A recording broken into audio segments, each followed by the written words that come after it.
stands, one nation, under God, indivisible, with liberty and justice for all. With that, I'm pleased to turn it over to Dr. Bosser for the first of our presentation discussion items. Thank you, Mr. Lamena. And just so board member-elect Mrs. Marcus doesn't think we're all crazy, the reason why we continue to use the microphones and run the camera, even though there are very few community members present, is because what we've noted in the district is that we have a small number of people who watch the live stream while the meeting is occurring, but the number of people who watch the YouTube video posted of the meeting is getting a lot of hits. We're really growing in the number of people who view the meeting after the meeting has been conducted. So we use our microphones to make sure the camera's picking things up and such. So if we seem a little formal considering the size of the crowd assembled, that is the reason why. We have 3 presentations to make tonight. This was initially set to be a work session, not a business meeting. I appreciate the board's flexibility in making it a business meeting because I think we have some exciting actions to take later on. But the first program I'd like to take you through is a review of goals. I'm going to stand up.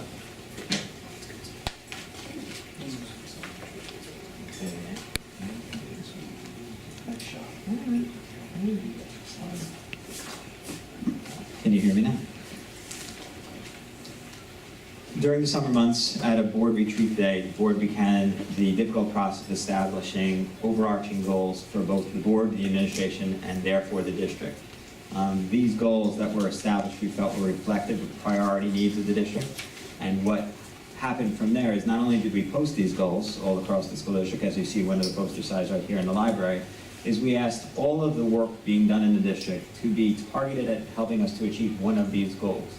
So when we explored professional development opportunities with the teachers, it was how would that help us to achieve goals, one of our goals. When we were making programmatic decisions, individual decisions about things in buildings, the rationale for doing so was always tied back to how did this help us to achieve our goals. From here, we had overarching goals as a board. We used these goals, and Mrs. Hull and I engaged with the administrators for them to write much more specific action plans for within their buildings, within their departments on how to achieve goals. So the board received a document earlier in the week that is in your binder that is an overview of everyone's contribution to the goals. So what I tried to do was synergize some of the more profound actions that we took this year to help us to achieve the goals. But the document that the board received is a bit more inclusive of lots of specificity from the building level. But to take a look, our goal number 1 was extraordinary student focus. I won't read it aloud to you. We did a lot of wordsmithing with this before we got there.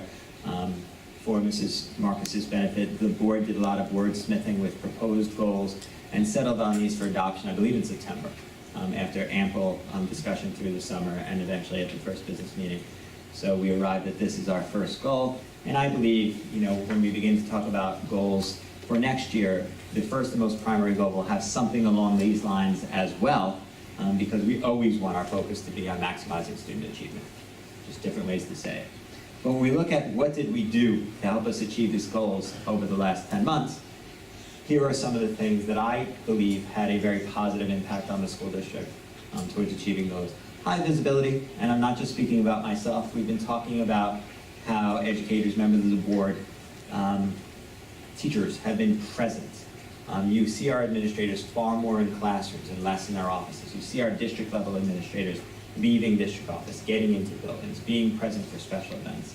I love when I hear stories about our building principals and other administrators attending softball games and plays and all the things that not only happen within our school district but within our community as well. And some of our building principals have even been invited to and accepted invitations to birthday parties. This is a great thing. When the parents and the students see us, it helps to make that connection so that when they do have a question, when they do have an inquiry, they're not afraid to approach you to say, hey, what's the answer to this question? So high visibility has been really important, both during instructional time in the classrooms and just the downtime as well. We absolutely redefined the observation process. I think that the board identified for me on my way in as superintendent that the observation process had had somehow evolved into a negative gotcha kind of mentality. Whereas now, the observation process, I think, is viewed as, by both the administration and the faculty, as an opportunity for learning, an opportunity for growth, having consistent language regarding expectations for what should be happening in the classroom. I credit the entire team with changing that tone by the wonderful conversations that took place in pre-observation conferences, post-observation conferences, and there were a very large number of formal observations that took place in the district. Some of our administrators did well over 50 observations. I did over 25 myself, and all of those exchanges with teachers, the group that I targeted were our untenured teachers, were really extraordinary for professional development purposes. Cultural competency is something the board is well aware of that we're focused on. We want to respond to the fact that Elwood is becoming a much more diverse community. When we look at the number of non-English speakers that have moved into our community, when we look at the varying sets of ethnicities and religious beliefs and the different mindsets that children bring into our classroom, we need to respond to that. And I believe we have. And the growth within cultural competency started at Boyd and is moving across the district. And we have a wonderful committee put together that will help us to continue to do that. Our Chromebook initiative, nod to Mr. Tranquino, who has been one of the driving factors behind this. You know we're one-to-one in every grade level at the middle school, and we'll be one-to-one in the 9th grade next year at John Glenn. The training that has taken place this year to help to make that a smooth transition to the high school faculty has been of primary importance. The students are ready. They're coming up with the skill set, they're coming up with technology. The teachers needed to make sure that they were at least on par with the student skill set. And I credit the administrative team with making sure the teachers were given opportunity to build their own comfort level. Meeting professional development opportunities. We have limited funds, we have limited budget, but one of the more important things that we spend money on is making sure our teachers and staff members and administration are fully aware of a lot of the initiatives taking place throughout the state and county. And we've sent some people to some great workshops. The model that we prefer to use is when we send small numbers of people to different initiatives and tell them that part of the responsibility of you attending a conference is expected that you will now bring that information back to your grade level, your department, your faculty. So that's the model that becomes a bit more economically friendly, so everyone benefits from those trainings. Expanded use of technology during instruction. Back in the day, technology was a subject within the day. Now technology is used to deliver all subject matter and is part of much of what happens in the classroom. So I think we've done a good job giving the teachers the resources they need to really expand their own skill sets. Expanded course offerings with a STEM focus. For those of you that were here for Mrs. Hull's curriculum conversation, we talked about how we need to prepare students for 21st and a half century jobs. So we have changed some of what our focus is to make sure these opportunities are available.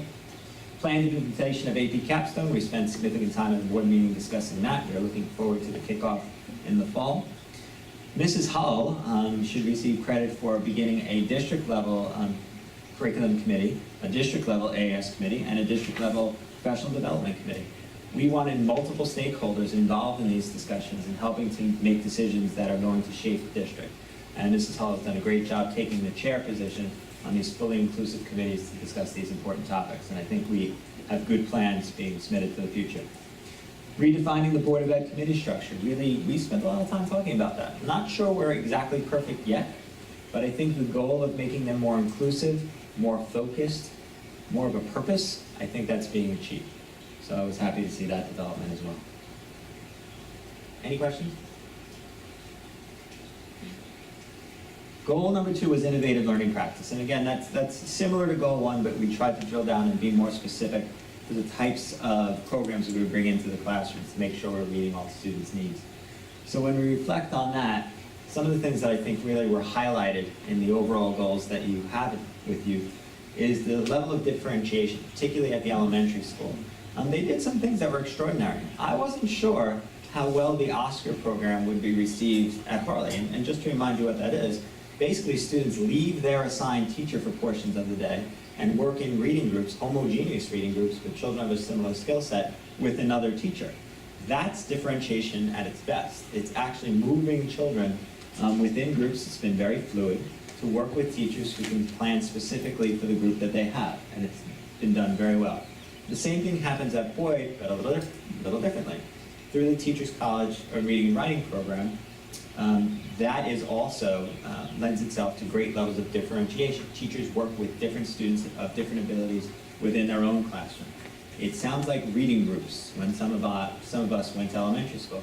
It's really moved back to that type of philosophy rather than the whole language, whole group instruction that had taken over for a period of time in the 90s and the early 2000s. Focus on collaboration, communication, and team approach. That's been an overriding goal district-wide, really with all initiatives. We want to make sure that all stakeholders feel part of the process. We absolutely wanted teachers to know that they have a voice in planning for the organization. So a lot of these committees, a lot of these decision-making have involved multiple stakeholders, whether it's something as simple as choosing the right logo to use at John Glenn High School, or choosing textbooks that are going to be used in the science department. We want all stakeholders to feel included in things that will impact them.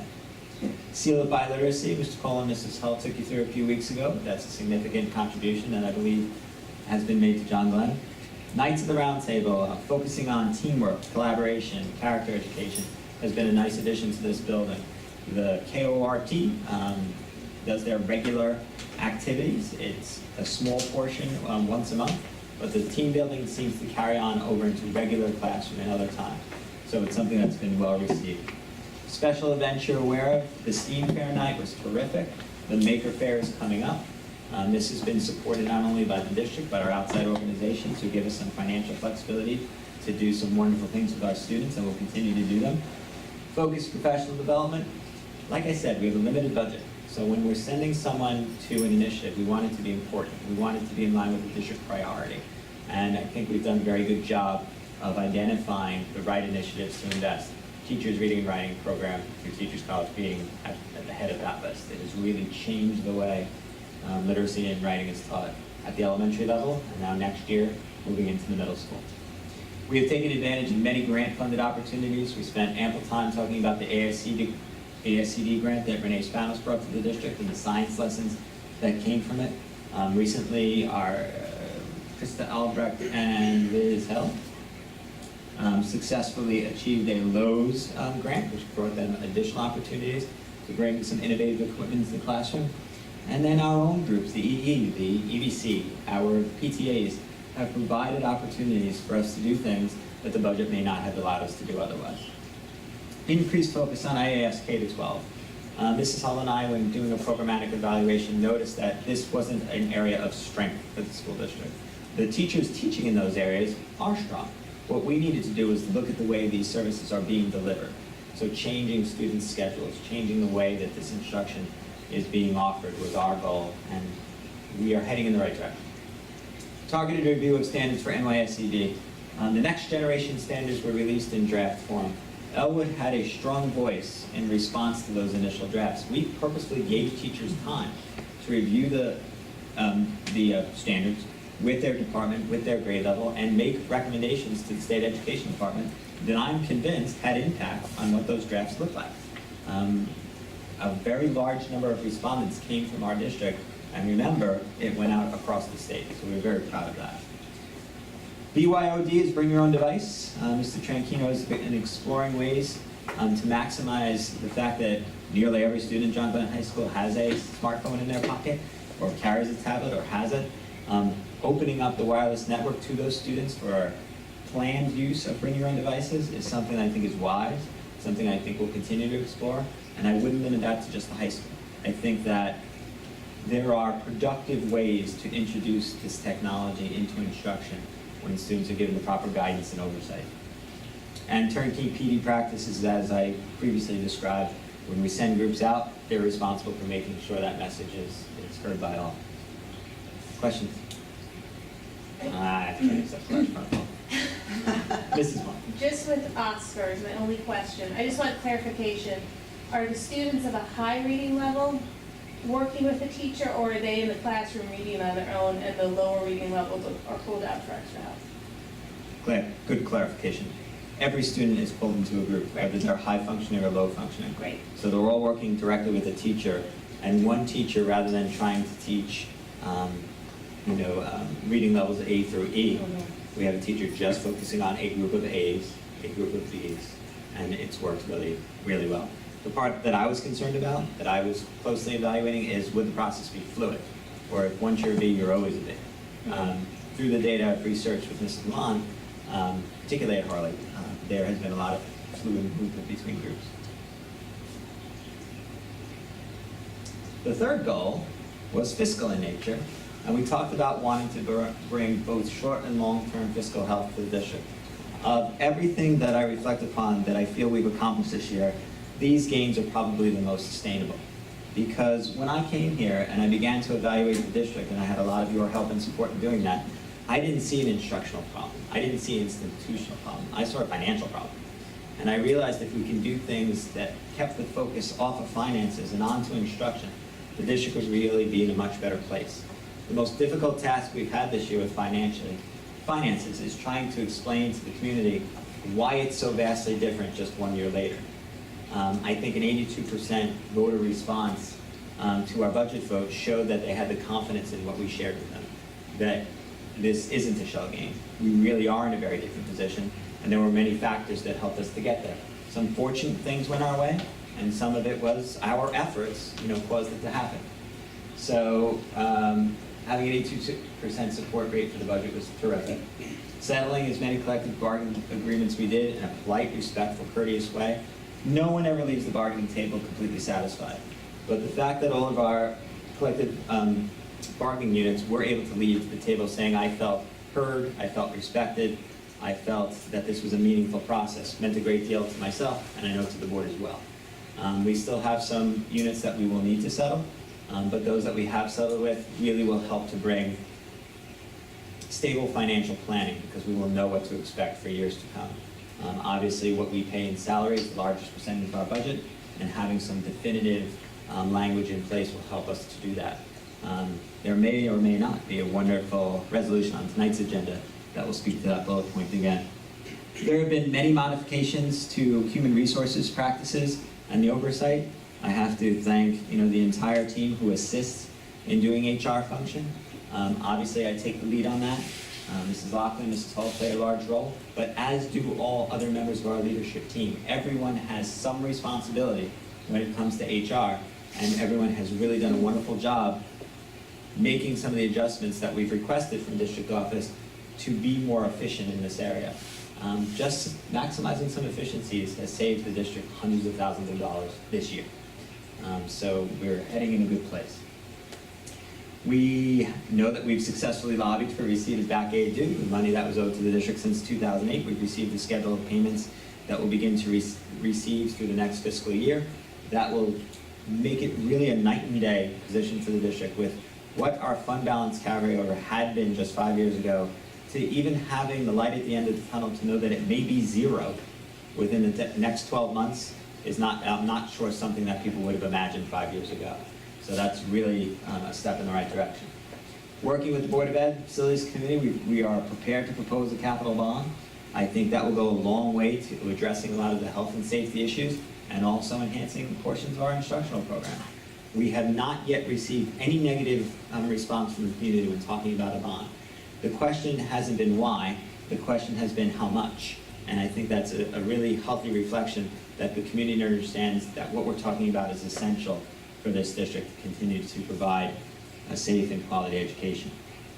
And successful in securing grants, donations, again, all of those groups help us out. There are many things that we're able to do because of the finances that come in through the outside organizations. And this district and this community does a wonderful job with fundraising, has been overly generous. Some things I'm proud of the fact that we're able to include in the district budget, which, by the way, will give us additional flexibility next year with donations.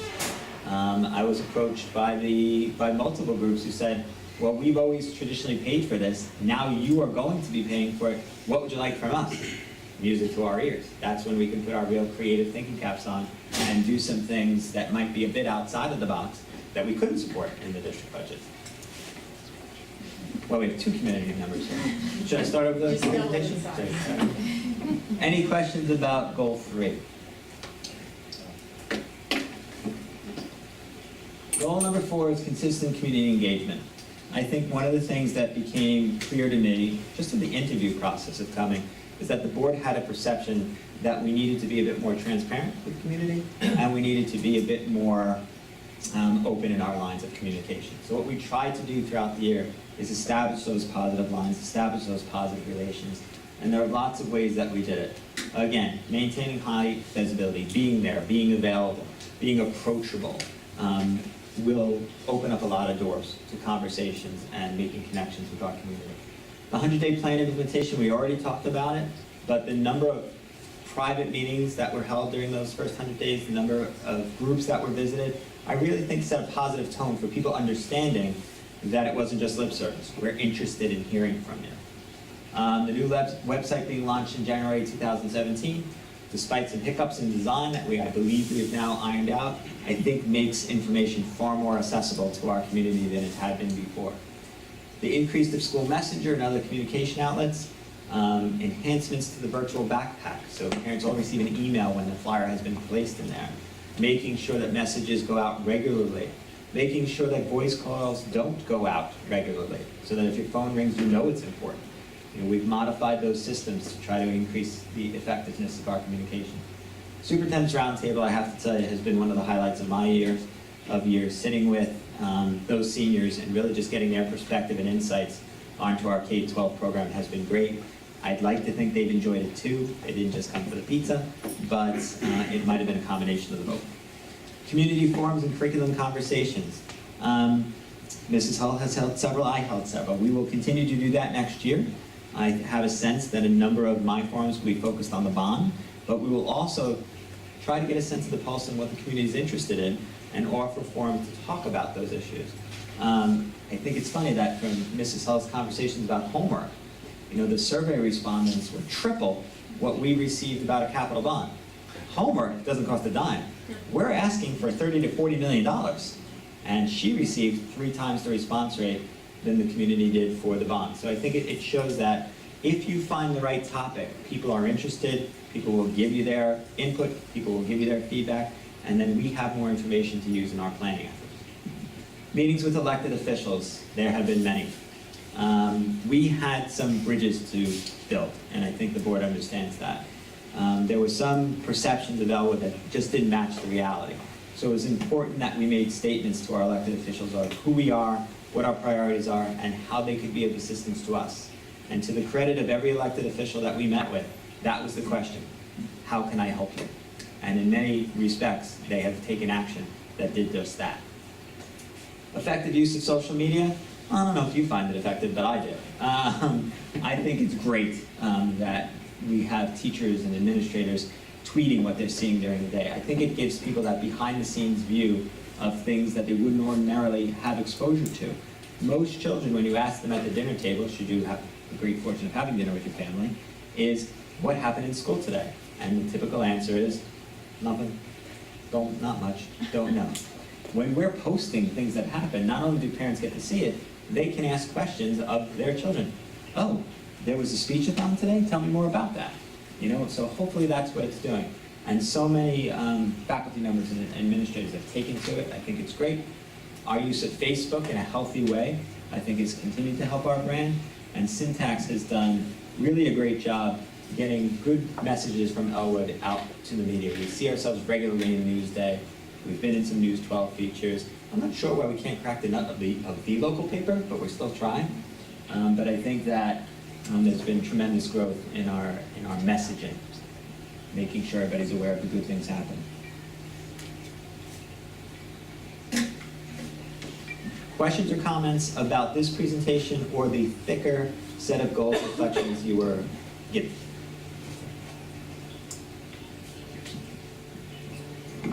I just want to applaud you for leading us this year in this endeavor.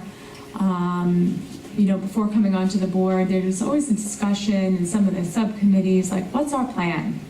Do we have a plan? Does anybody know what the plan is? And for you to help us and us work with you to devise 4 amazing goals and a way to keep us accountable.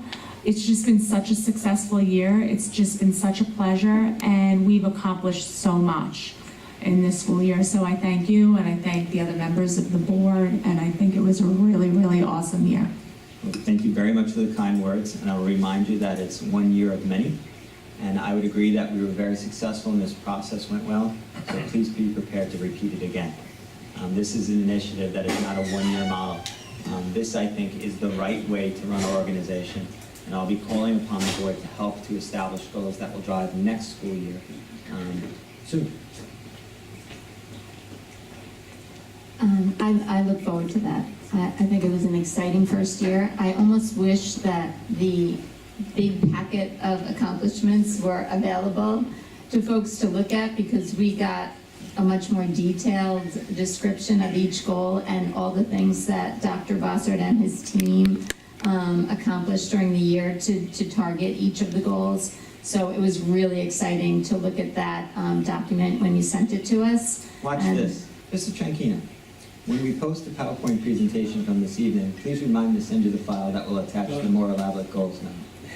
I think that would be a great idea, because it was really much more detailed and very exciting to look at, and I thank you as well for a great year. I think some of the extraordinary student focus, the things that are underneath that may seem like, oh, you know, district committees and AIS committees, and what does that have to do with students? And I think that sometimes we lose sight that these committees are working toward student progress and student achievement, and the way that we had to look at AIS in this district, and I applaud your efforts with it, is to really get back to that student focus. Same thing with Oscar at Harley Avenue, TC. When I sat in on some of those training sessions and watched children interacting with each other and being differentiated into different groups, it's not just high achievers and low achievers. It's kids that are great using adjectives, no matter what group they're in, and kids that aren't. So really seeing how they mix those groups up. So it says TC on here and it says Oscar, but it's really about students achieving to the best of their ability, and even the top students have things that they need to work on that get grouped in with like students of that nature. So I think you have to read between the lines sometimes, and that this really is about the students and their ability. Some of the things I'd like to see maybe for next year, or when we look at this again, is we say, you know, we did the Chromebook initiative and we're making tremendous success with that and having more technology. How do we evaluate that?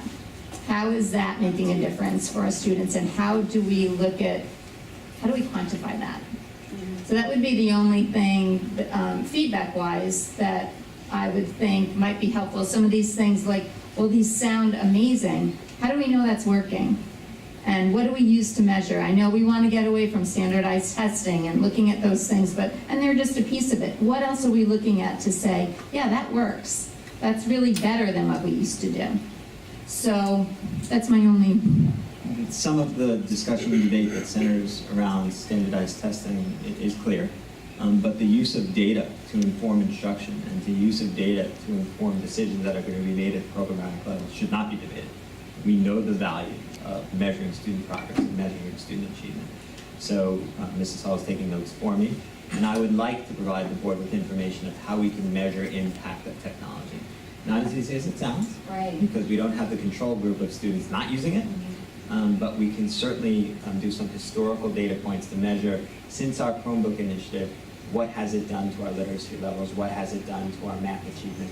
That's something that we could certainly look at. We've seen a lot of those numbers with TC and reading levels, and that's not about Common Core testing, that's about reading, real-time reading levels in the classroom, Right.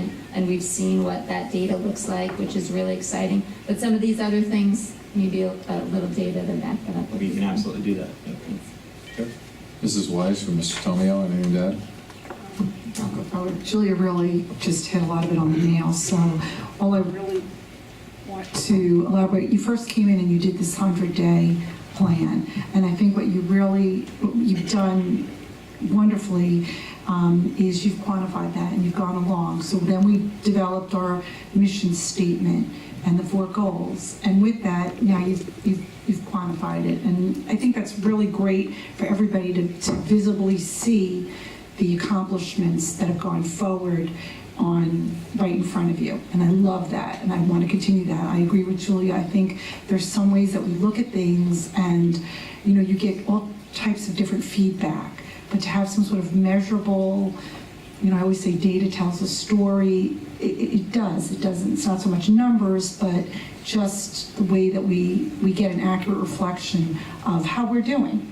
Correct? So I think that would be really the only kind of improvement going forward. And maybe next year we want to look at the goals not only at year end, but we want to look at a mid-year point to see where we are. And, you know, maybe sometimes, you know, you need to change them around. I mean, this has been wonderful, so this is great. But, you know, as you go forward, it's fluid. Sure. And because it's fluid, you come across things and you realize, maybe I should do it another way. Absolutely. So, Thank you for the feedback, and the only point I want to make, because you've all been very complimentary, I have the honor of presenting this to you tonight, but it has been an extraordinary team effort. I can't play the cello, but I can wave the baton. oh, we know that. We all sit on the subcommittees, we know that. The real strength of this organization is a very strong leadership team and a very strong instructional staff. It's just a matter of pointing people in the right direction and then watching them go. I'll share my metaphor that sometimes people object to. 3 types of people: speedboats, tugboats, rocks. The rocks are stuck in what they're doing, they'll never change. The tugboats will come with you with the right prodding. And then the speedboats, all you need to say is, I'm interested in Teachers College of Columbia, and boop, that's all they needed to hear, and off they go. There are more speedboats in the Elwood School District than any other district I have ever worked in. We whisper ideas and then get product back. So it really has been an amazing year because all of our stakeholders have pulled in the same direction with these goals in mind and made these things happen. I'm just waving the baton. Well, I'm going to add one thing on that. A good leader makes an ordinary person do extraordinary things. So to talk your analogy, that's my analogy on that. Mr. Tomio? I agree with everybody. Thank you for all your wonderful remarks, and I'll continue to be complimentary. Something that I found very exciting this year was being engrossed in the community and getting the feedback of how well communicated everything we were doing was transpired to everybody in the community, from the students, from the roundtable discussions. The children were involved in something. There was a process that they were able to engage themselves, learn, bring back to their table, and tell their parents, Dr. Bossert came down and we did this, and we're looking to do that. Furthermore, I think it wasn't just the students, it went to the teachers, the faculty. I think all around, everybody has been involved this year. I think that's the sense that we were kind of pressing upon you to bring to this district. And since everyone's complimentary, I'll give you one thing for improvement. And I think it's not just you, I think the board, I think just in general. Is it my hair? No, not yet. Is the 55 and older in this community. I think that's still something we are lacking. I don't know how we as a community can tap into that. You're speaking to communication, transparency, connectivity with that? Everything to that. I think that unfortunately they don't have the tablets, they may not be on the email, there's something they're missing and they feel disconnected in a community that they love. So only enhancement that us as a board, as a team, we could do is somehow tap into that. That's the only thing I think besides that. Tommy, I can't disagree with you. It's always a challenge on how to involve portions of our community that do not have vested interest by having students currently attending schools to get them to see and appreciate the type of work we're doing. And we always look for outlets to make sure that everyone feels that they have a reason to support our schools. So we will continue to pursue those types of opportunities and make sure that our entire community feels a purpose of our district. To add to that though, I have had seniors and older people in the community cut out newspaper articles of things we've been in the paper for this year, and they're praiseworthy and they're happy, and so that is something they are seeing. So we're working there, we're getting there, so kudos to the team, and we'll keep working forward to it. Thank you. Thank you. I just want to add that it's not the pizza that brings them to the round table. I'm not sure. Because there have been a couple of times this year, my daughter happens to be on that roundtable discussion, and she enjoys it so much, and there are things that she'll bring up at the dinner table, and then I'll say, oh, that's, maybe something we should talk about or consider, and she's like, oh, no, we have a roundtable, we'll just bring it up with the superintendent. So it's kind of nice that they feel that they have, they're on an even playing They field. definitely find me accessible, because the students at the high school have learned that if I happen to be there and they catch me in the hallway, it's okay to approach and ask questions or file grievances or whatever it is they have on their mind.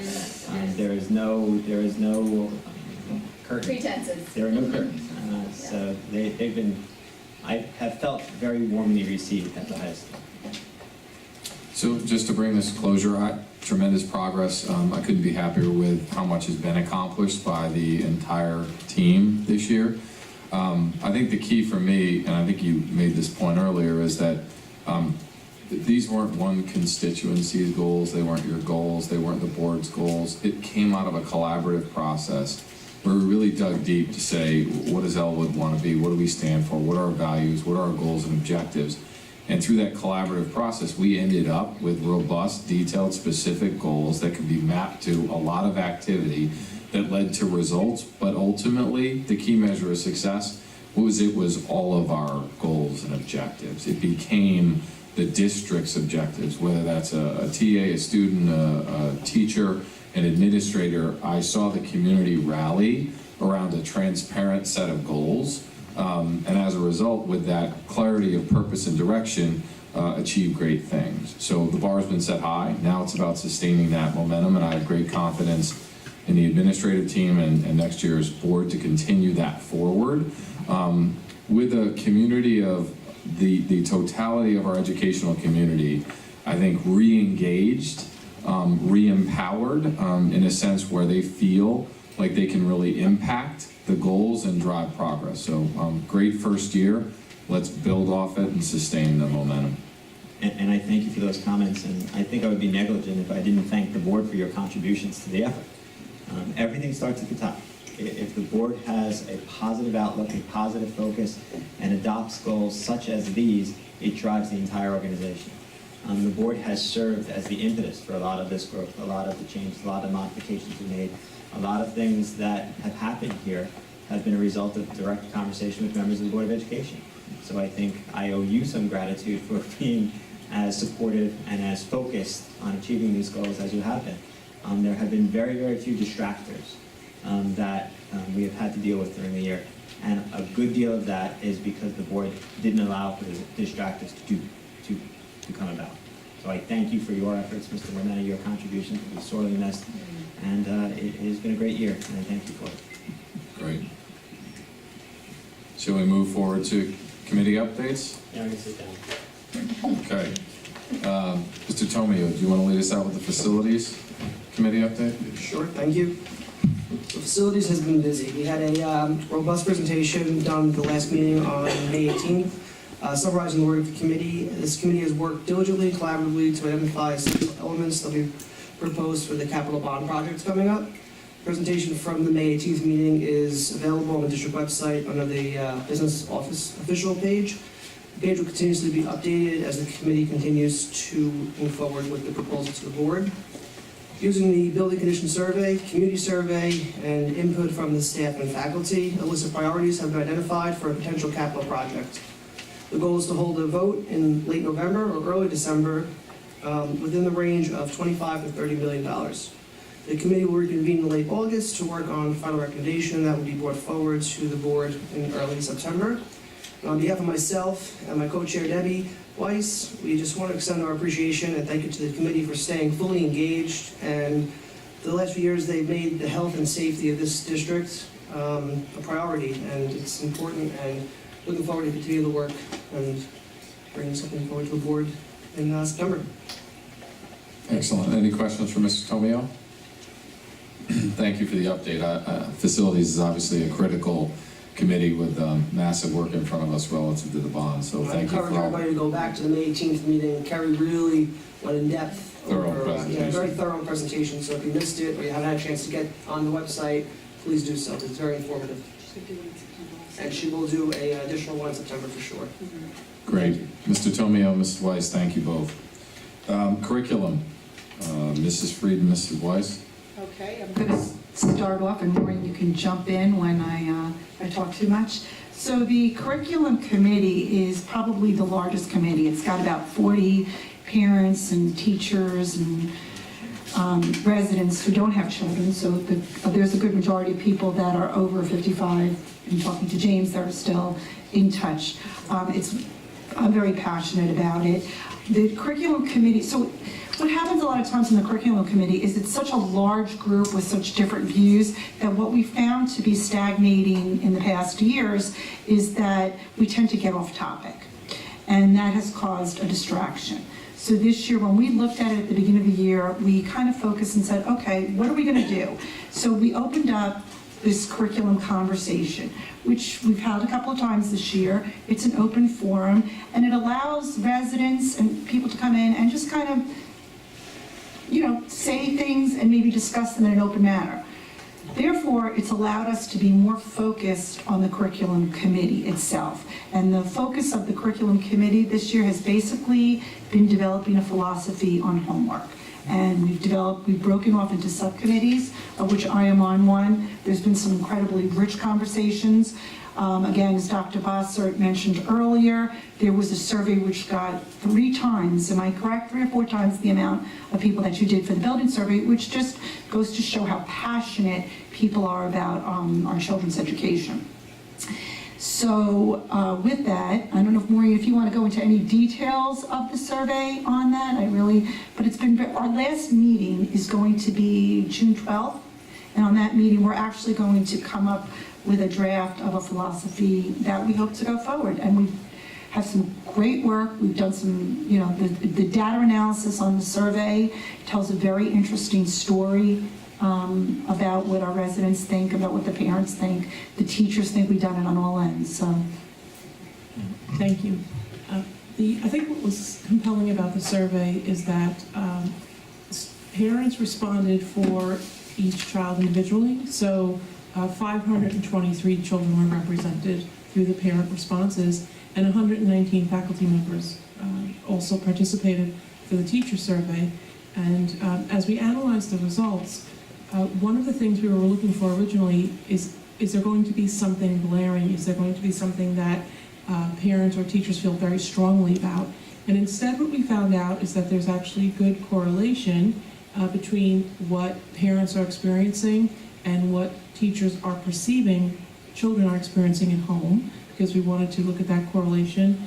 And we also found that there's a large group of students where things are being assigned at a level that matches the level of instruction they're at. So we had to really look deeply into, is this a high school student? Is this a Boyd intermediate student? Because the answers were very different, and by going at a more granular level, we were able to take into account the needs of different levels.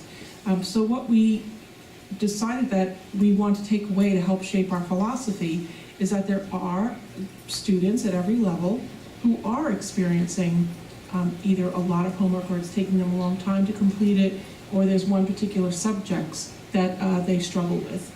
But there's not one big issue, so it allows us to say that it's about differentiating and meeting needs of children, and that's what we would like to represent in the philosophy that we started to draft, is that we want to look at teacher responsibilities, student responsibilities, parent responsibilities, administrative responsibilities in terms of what homework means at each level from Harley all the way through.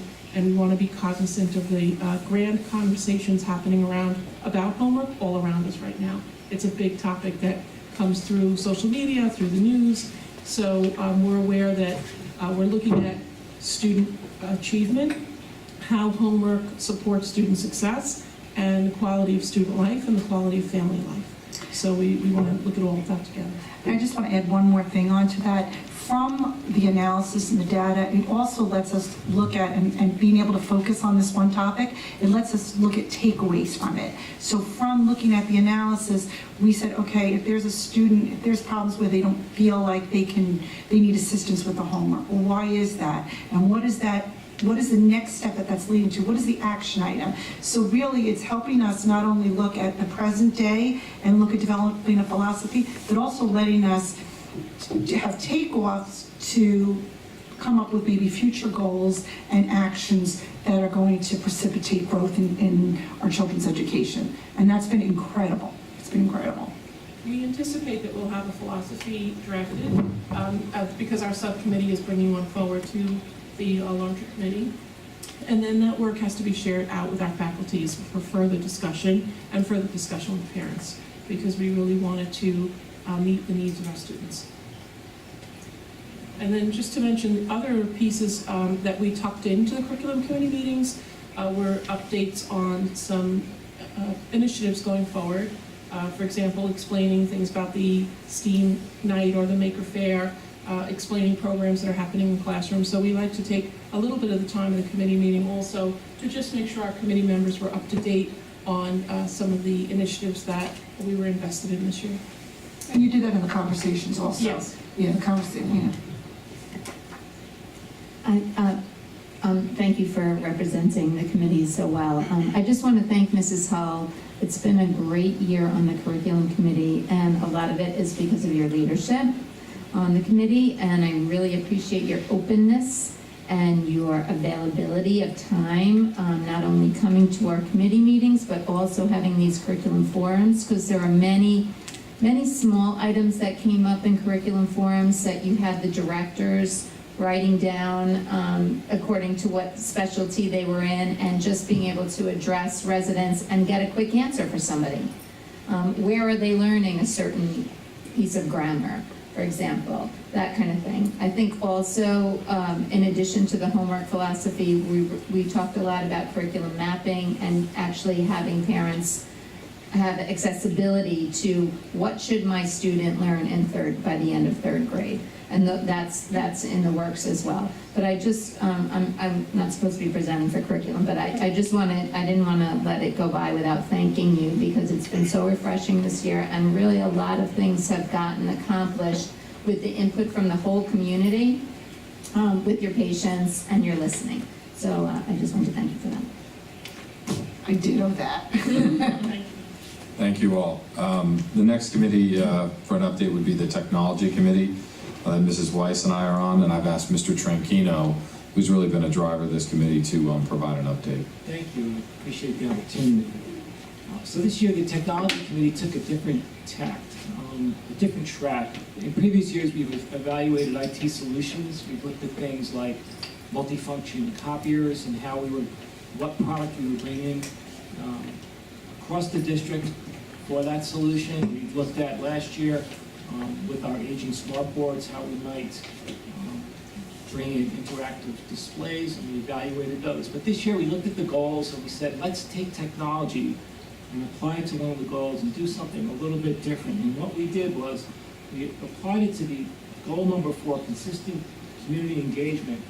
We put our efforts there to use technology to inform, and I'm going to read from the adopted goals of the committee here, highlight what technologies are being used in the district and how they align with the BOE goals.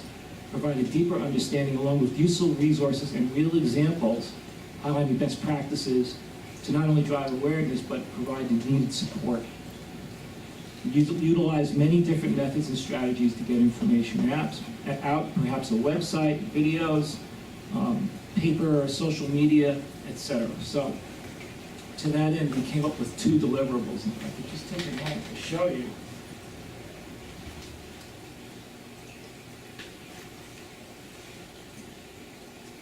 We came up with a newsletter.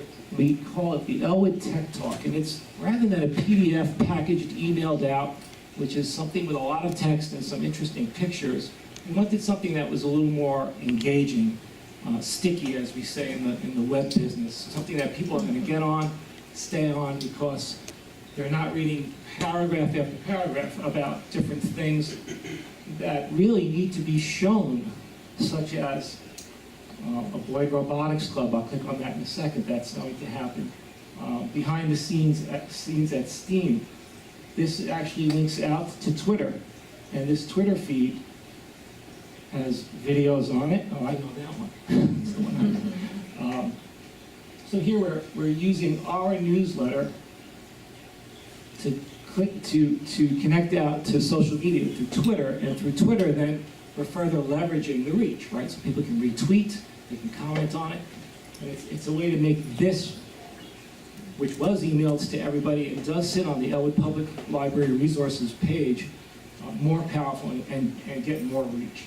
So it's lots of little snippets and clips that are sometimes better told through animation than told through a paragraph. And I'll click on this one in particular. It explains the smartphone Mobile project teaching in and learning wireless. at Elwood UFSD.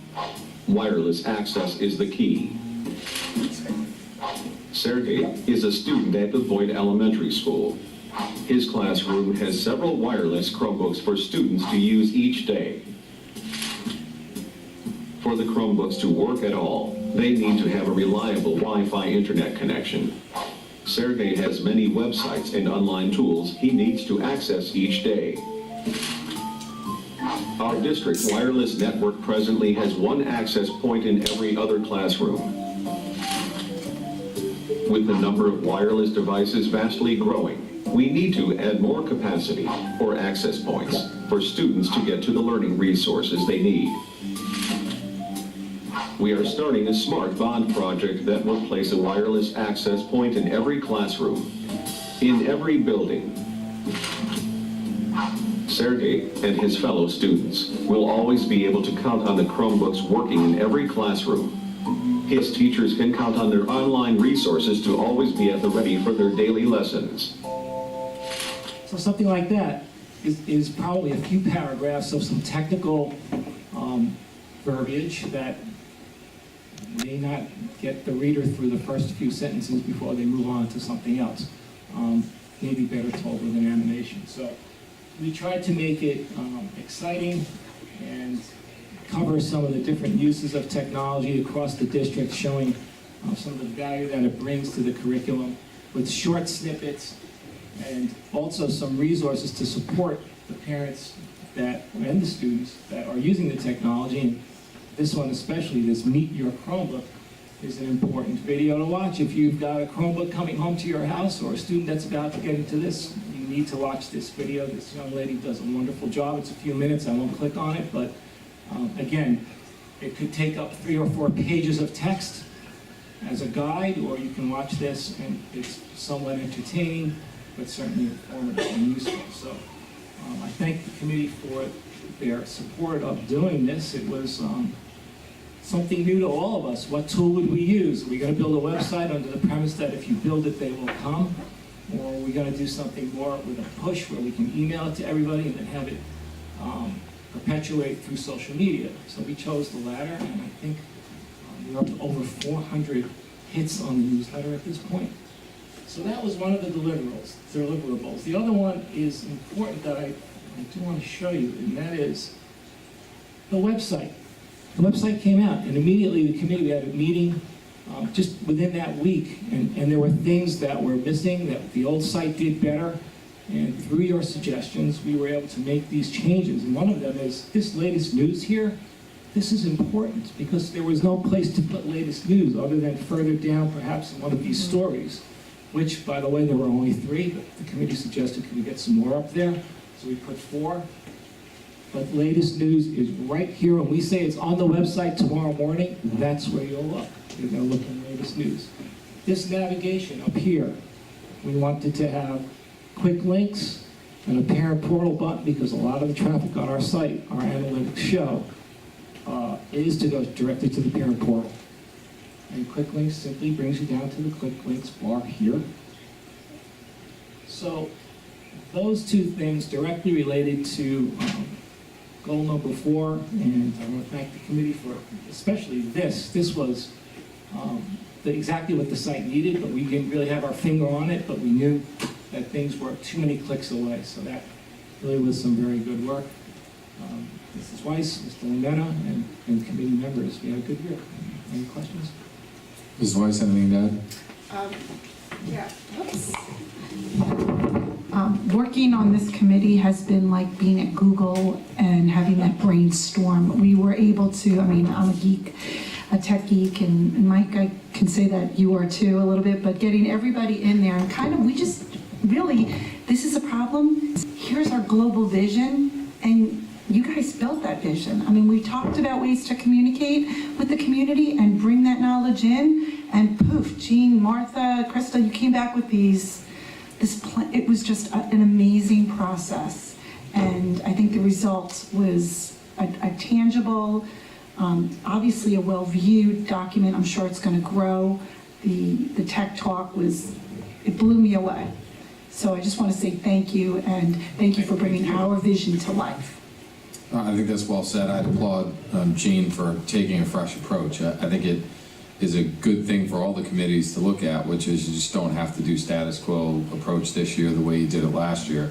This was really a significant pivot in how the committee used its time towards a specific objective. You adjusted the time of the meeting to be more inclusive, to get more people involved and perspectives to generate that creativity.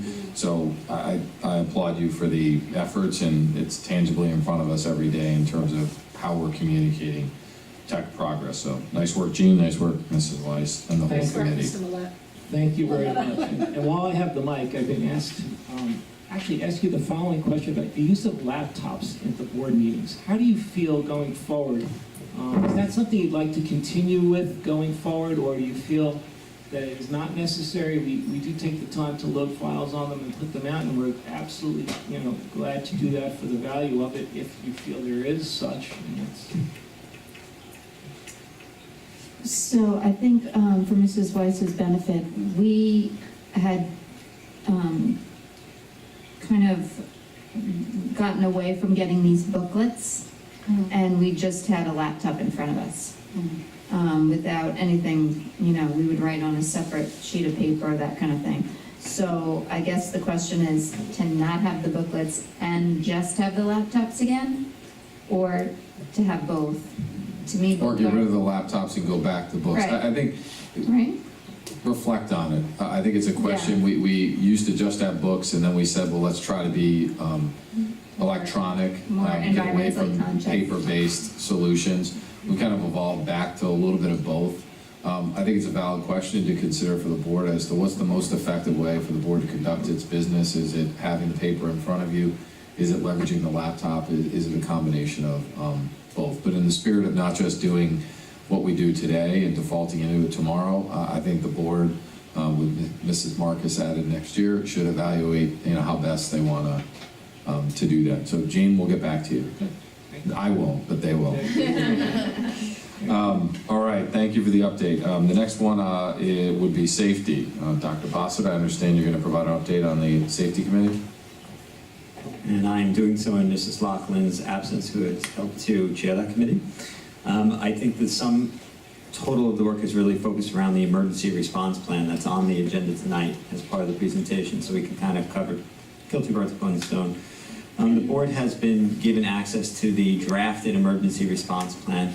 That plan was written using a template provided by the New York State Education Department and shared with all the stakeholders on the committee and other vitally essential folks who needed to give input.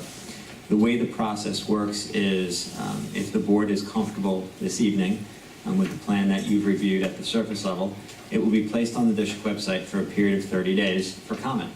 And the comments may come from members of the board, members of the faculty, or members of the community with questions or concerns about the content. If there are none, that's wonderful. If there are some, targeted revisions will be made, and the document will be brought forward to the board at the reorganizational meeting to adopt as our official emergency response plan.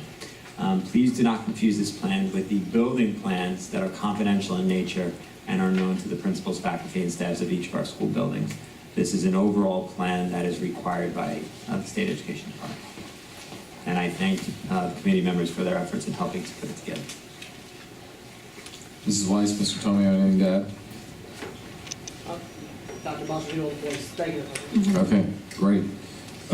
Next up, CFBAC, Mrs. Frieden, Mrs. Mamalito. So the CFBAC did a little something different this year, as all of you probably know. We met as a committee in Board of Education workshop. meetings. So when Kerry presented budgetary workshops, the committee also sat in on that as well, and we worked at it that way. So all meetings were part of board budget workshops. The business office and administration worked hard for looking at savings this year, and also approaching our legislators about back aid that was used. There's not really a big committee presentation because everything is on tape and was part of board workshops. We did get some feedback from committee members about the new way of looking at the committee was run, how it was run. And I think that next year we'll probably go back to more of a committee structured meeting where we meet before board budget workshops. So it's just a little bit easier to brainstorm, to share feedback, and not be in a big audience, be more of a committee setting. So that's the CFBAC update. The only thing I wanted to add to that was I appreciate the administration's for providing us with a line-by-line budget this year. It opened us up to way more transparency while looking at the budget. It's always been a thing that the committee has spoken about, so I appreciate that clear, transparent, put it all out there, let everybody go line by line and see where we can chop away at it, and so a job well done. Great, thank you. Next up would be health and nutrition. Mrs. Freed? So also a great year for this committee. In the past, we concentrated a lot on nutrition, and we decided to expand the committee a little bit this year with Dr. Bossard's suggestion and help. Mr. Shanahan is now heading up this committee, and he's been amazing at bringing really exciting ideas forward, much more on the health instead of nutrition. We have a lot of guidelines federally that guide our nutrition program, so there's not a lot of changes that can occur there. Definitely education on nutrition is one of them. One focus that we had was allergy awareness. There were some questions about the cleanliness of tables in where kids that have peanut allergies are, and we secured that custodians only use one towel, cleaning tables. We tried to increase allergy awareness by posting posters, especially focused on middle school and high school, because we're so adept at taking care of allergies in the lower grades, and then once they go to middle school, it's sort of, they should know this by now. So a lot of attention on allergy awareness, posters in all the cafeterias regarding signs of anaphylaxis and allergy awareness. We also put a link on our website on the lunch section of our website that gives a list of snacks that are safe if you have peanut allergies, if you have gluten allergies, all those kinds of things, because many companies change the ingredients of their products sometimes midstream with no alert at all. Mm-hmm. So it's updated monthly, and you can go on that link and find safe snacks if your child happens to be in an allergy classroom, or if you have a child with allergies, there's a link there that has safe snacks. Another initiative that we worked on was putting emergency telephone numbers on the back of high school ID cards. We came up with a list of emergency numbers, suicide hotlines, things of that nature that students may not ask for the number, but if they had the number, they would use it if they had to. So that would be on the back of their ID card starting in the fall.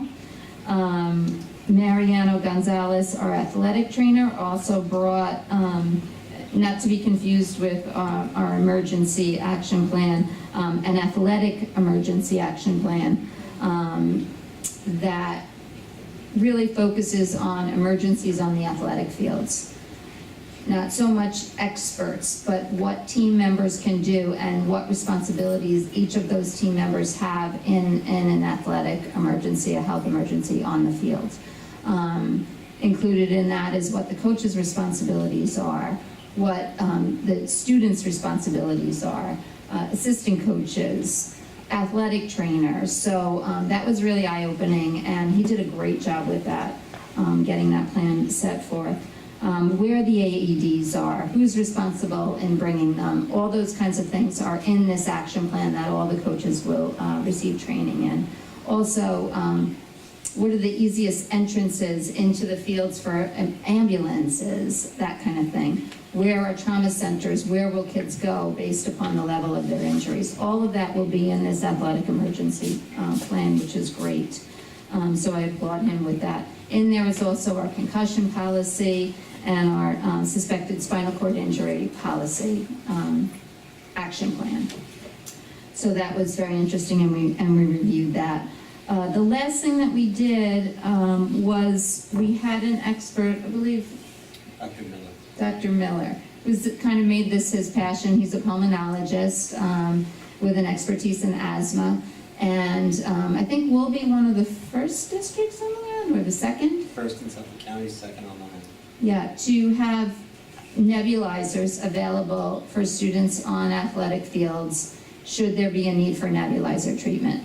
So the students would have to have a written note from the doctor that they have a nebulizer at home and they're able to use the nebulizer. And we would supply the nebulizer and the tubing at a very low cost, but possibly life-saving piece of equipment to have on the fields. So that was pretty exciting. And I think that's it. It was a really productive year, and I really hats off to Mr. Shanahan this year. He did a great job. Yeah, it's been nice to see Mr. Shanahan's impact on the Yeah. district continue to grow and evolve as he's stepped into that administrative role. So good to see, and great work out of the Health and Nutrition Committee. The last committee we're due for an update on is the Legislative Committee, which includes Mr. Tomio and Mrs. Mamalito, and I understand, Dr. Bossert, you're going to lead us out in terms of that update. Okay. I think it was a productive year for the Legislative Committee, and I appreciate the committee members' flexibility, particularly our board chairs, who allowed the Elwood Committee to work really closely in concert with the Legislative Committee for the Suffolk Superintendents. That is another hat I wear as a member of that committee, and I think that bringing Elwood into that larger group gave us a stronger voice and opened some doors for us. I put together a very brief synopsis, for the committee chairs and for your review. But when we looked at the types of meetings and workshops that were attended this year, we had an initial goal-setting meeting, and I think the overarching goal for the committee was try to reestablish some relationships and reintroduce Elwood onto the political landscape a bit. We did that at the Western Suffolk BOCES Legislative Breakfast, along with Legislative Breakfast, the SCSSA Advocacy Workshop, and lots of other events that members of the committee were able to attend. Sometimes me, but other members as well. When I looked back at the year to really think about the elected officials that we directly engaged, it's a fairly impressive list. We had audience with and good deep conversation with Governor Cuomo, Senator Flanagan, Senator Marcelino, Assemblymen Rea and Lupinacci, Congressman Swazi, our Huntington Town Supervisor, Mr. Petrone, and we've had frequent conversation with Elwood's own Huntington Board Member Tracy Edwards. And those dialogues and establishing those relationships have brought benefit to the district. Some of it financial, some of it just being part of the landscape and being on their radar screen for when we do have questions or concerns. Other influential officials that we've engaged with, Commissioner of Education, Mary Ellen Ilya. Regent Tillis made not one but two visits to Elwood this year. We were visited by both the Nassau and Suffolk Police Commissioners, Tim Sini and Thomas Crumpter, who told us that our version of the ugly truth was the largest attended in the county, which I think is impressive for a small district. We also engaged community groups to get them to help advocate for some of our needs, our PTAs, our PTSAs, the Booster Club, the endowment. We've had meetings with the Old Chester Hills Civic Association, the Elwood taxpayers, the Greenlawn Fire Department, Suffolk County Police Department. And what did we accomplish with establishing this relationship? Well, we have achieved in having a schedule of payments due for $1.2 million in back aid. That was identified as a top priority, at the closing meeting of the last school year, very eloquently by Mr. Kaplan, who happens to be here this evening. That was marching orders. This is something that had to be addressed, and it was addressed. And through the help of our elected officials, the money is now flowing to the district. A $500,000 payment was received from Seasons. Now, be it as it may that there was a lot of debate about the benefit or lack thereof of that development, the town board helped us to follow through to make sure that the payment that was due to the district was received by the district in a timely fashion, and that check has been deposited in our account. We have secured grants from Senator Marcelino, which will help a STEM initiative with Stony Brook University and the Cold Spring Harbor Labs next year. Spoke about the ugly truth, spoke about meeting with the commissioner to talk about things like APPR, 3-day testing, standards. Not all legislative function revolves around finances. A lot of it has to do with policy and regulation. We've spoken to those issues as well. And Elwood has been well represented on committees that have reviewed state standards, the next generation standards as they are now called. Elwood has had a voice. One of only 2 teachers in the state of New York qualified to speak about some of the higher level math standards and assessments happens to be an employee at John Glenn High School, and I think that's extraordinary. So we have a strong voice in Albany. And Regent Tillis served as both the keynote speaker on Superintendent's Conference Day, which I think was a great way to rally the troops and start the year on a positive note. And he's also recently visited our middle school and Boyd Elementary to just see the wonderful learning taking place there, so that when he is speaking about strong instructional practice that he's seen, he can make direct reference to the Elwood School District, which I think is very powerful. So I think, working in concert with the larger groups around us has been beneficial. I think we can continue to look for opportunities to strengthen our forces with surrounding districts in the future. We've been invited to team with South Huntington and Kings Park and Northport for some initiatives next year. And I would recommend to the board that we strongly consider doing that. Mr. Tomeo, Mrs. Mamalito, anything to add? Nothing to add, I think we covered it all. Great. I mean, obviously a lot of productivity coming out of the legislative committee, and in the past there's been a lot of somewhat negative rhetoric around activities related to Albany and legislation, and I think the board, the committee, Dr. Bossert, under your leadership, we turned a corner and really made it productive. And when you look at the results, I think they speak for themselves, and the re-engagement with our legislators has been very positive. So I'm sure more good things to follow next year. With that, are there any other questions, comments relative to all the committee updates? One thing I'd like to say is this year we implemented the co-chairs, and I found that to be very productive, and I'd like to continue forward with that. So that's just I think it's great to have two board members feeding off each other and just being able to, have conversations, and I think it helped to move the committees along in a very productive manner. Noted. And agreed. Mr. Tomeo? I just want to thank Kerry Laughlin and John McDonald for the Facilities Committee for, leading us in the direction that they led us in, having the foresight and connect us with the right people for the bond. I did forget to thank them, so I just want to publicly note that they were an integral part of the process this year. So, sorry to... No, I think we don't want to leave anyone out. I mean, I think obviously the district liaisons did a great job across all the committees. I think the collaboration between the board members and the district liaisons has never been stronger in terms of a focused agenda at a committee level, leading to real work and accomplishment. So I think great work this year, and I'm sure you guys will build off it next year to do even better. In terms of our other presentation discussion items, I think the third item was the emergency response plan. I think Dr. Bossert, you covered that within the context of the safety committee update. So unless there's any questions, comments around the other discussion items, I will open it up for our first residents' remarks.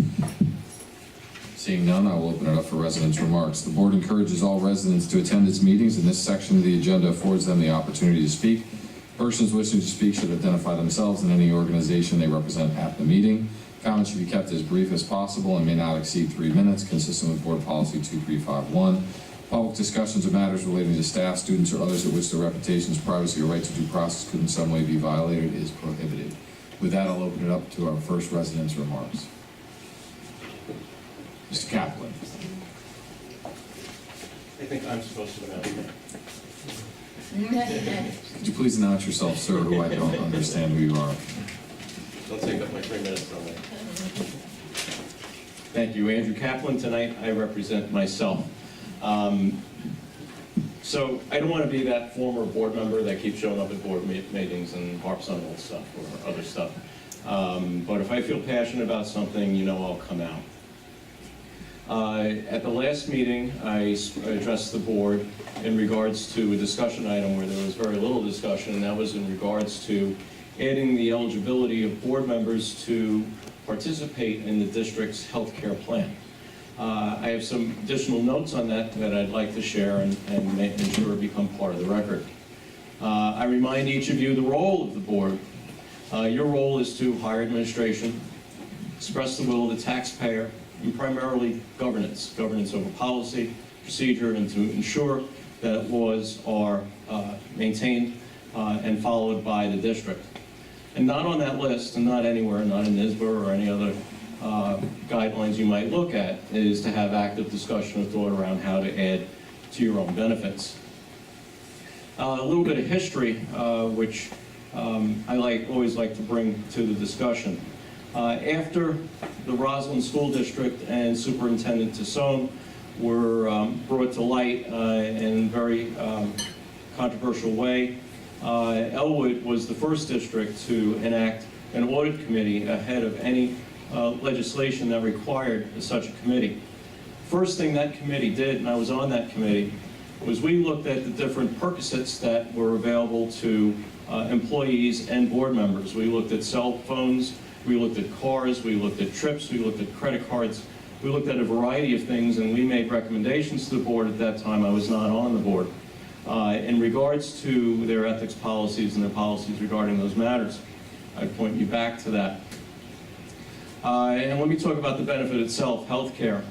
It is a benefit. Whether the board member pays for the health care or not, it is a benefit. And I have a couple of examples that I'd like to share. One would be a hypothetical. Let's say a board member was a small business owner paying for their own insurance within a very small group. A Cadillac plan for a family could run $2,000 or more per month for that individual. However, their ability to participate in a board plan could be substantially less, could be thousands of dollars a year savings for that individual. I see that as a monetary benefit. I also see open areas for conflict of interest. In particular, another hypothetical. What if a board member was getting this benefit and there was a sick family member in that board member, for that board member, and now that board member is up for election? Or somebody running merely because they need the insurance? Or somebody politic because they have a sick child at home who continues to need that insurance? That insurance is a real benefit, and I think could create a real conflict of interest for the reasons for running, for the reasons for staying on board. And I remind you again that you also negotiate your contracts with a variety of bargaining groups. Finally, I know my time is running short, I wanted to mention the issue of transparency. And I know a couple of you, at times that you've run for Board of Education, would always use that word pretty loosely. I've seen no discussion on this except for the last board meeting, where there was no discussion. The superintendent brought up the subject and there was no discussion. I don't believe that this would have been a matter that qualified for executive session, but I looked at the agendas of executive session for this year and I saw no agenda item.